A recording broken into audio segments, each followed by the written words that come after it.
Question number 2, the Honourable Leader of the Opposition. Mr Speaker, my question is to the Prime Minister. Does he stand by his statement that, quote, "This government is not prepared to turn its back on our most vulnerable citizens when they most need our help"? The Honourable Bill English on behalf of the Prime Minister. Mr Speaker, on behalf of the Prime Minister, yes. That is why this year's budget maintained entitlements to welfare benefits, national superannuation and working for families, despite government revenue falling by billions of dollars. That is why we've just announced a $152 million package to create opportunities in work, education and training for young people who are particularly vulnerable during this recession. The Honourable Leader of the Opposition. Mr Speaker, why then did the latest budget cut $2.5 million from our most vulnerable and disadvantaged children, those who have major disabilities, who rely on that support to stay well and to continue at school? The Honourable Bill English. Mr Speaker, as the member will be aware, in fact in the budget the government committed an increase of $51 million over 4 years to special education to allow around 1,000 extra children to access special education funding. With regard to the particular issue the member raises, I'm advised that some schools got considerable amounts of funding. Other schools with children with similar needs did not receive any additional funding. The Ministry of Education is working with those 23 schools who are affected by the change and specifically intends to consult with those schools and parents in the upcoming review of special education. The Honourable Leader of the Opposition. Mr Speaker, what does the Prime Minister say to the parents of those children who are so vulnerable when they ask why the government cannot afford just $2.5 million to give them essential therapy treatment when the government can afford to give $35 million to the most advantaged children in private schools? The Honourable Bill English. Well, Mr Speaker, the Ministry of Education is undertaking detailed work with those 23 schools. The fact is that to provide a similar level of assistance for all the children of similar needs, I'm advised, could cost around about $30 million. As the member will know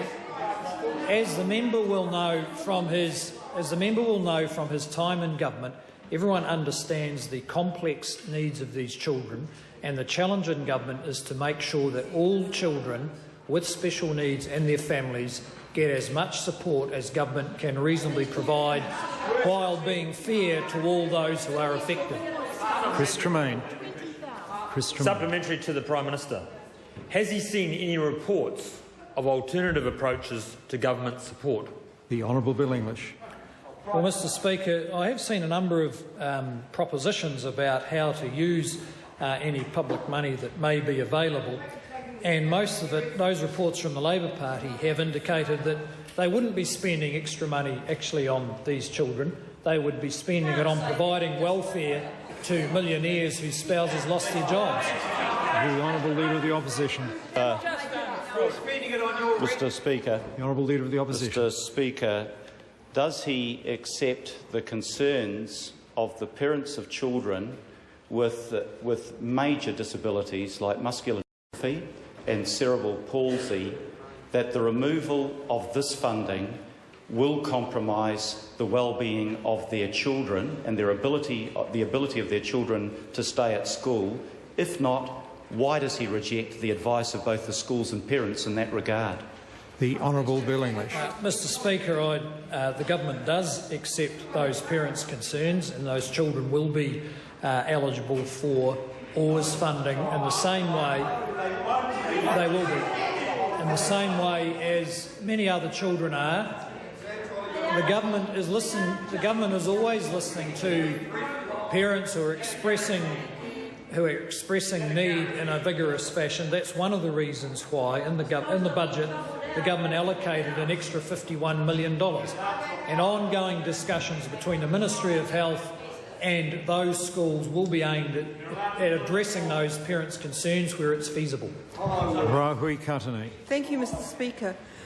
My question is to the Prime Minister. What specific initiatives is this government supporting to respond to the disproportionately high numbers of Māori and Pacifica youth job seekers who together comprise 47% of all young people receiving the unemployment benefit? The Honourable Bill English.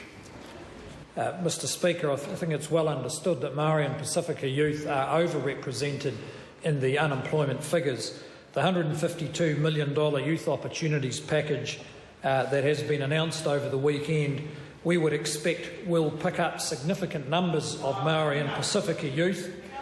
In particular, the Community Max policy offers opportunities for grassroots Māori and Pacifica groups, including marae and iwi and land corporations, to provide work for their own youth on community projects. Te Puni Kōkiri and the Ministry of Pacific Island Affairs will work with these communities to ensure that young people take up these options. We would expect to see Māori and Pacifica young people overrepresented in these projects. The Honourable Leader of the Opposition. Supplementary question, Mr Speaker. Will the Prime Minister accept the invitation that he's received from the schools and the parents to visit the schools, to see the work being done with the children, to see the challenges that these children and their families face daily, to hear from them that he is absolutely misinformed when he says that there is some compensatory funding that they will get out of a different pool of money because they will get none, and to hear from them the consequences of the cut in funding that those cuts will have on their children. The Honourable Bill English. Mr Speaker, I can't obviously answer that question on behalf of the Prime Minister, but the Minister in charge of special education has undertaken to go to each school and meet with those parents. I would also point out to the member that we, as MPs, get to meet with parents whose children get no resource because they have not qualified under his government for the OARS scheme. The $51 million announcement by the government in the budget will enable another 1,000 families who have children with special needs to access the kind of government funding that these children ought to have. The Honourable Leader of the Opposition. Question, Mr Speaker. Does he disagree with the statement made in the New Zealand Herald today by the editorial? When a small sum is delivering immense improvement and clearly providing value, there is no reason to discontinue it. Society should seek to provide every opportunity for those unfortunate enough to have been born disabled. If he does agree with that, will he reconsider the decision to cut the funding? If he doesn't disagree with that, why? If he doesn't agree with that, why not?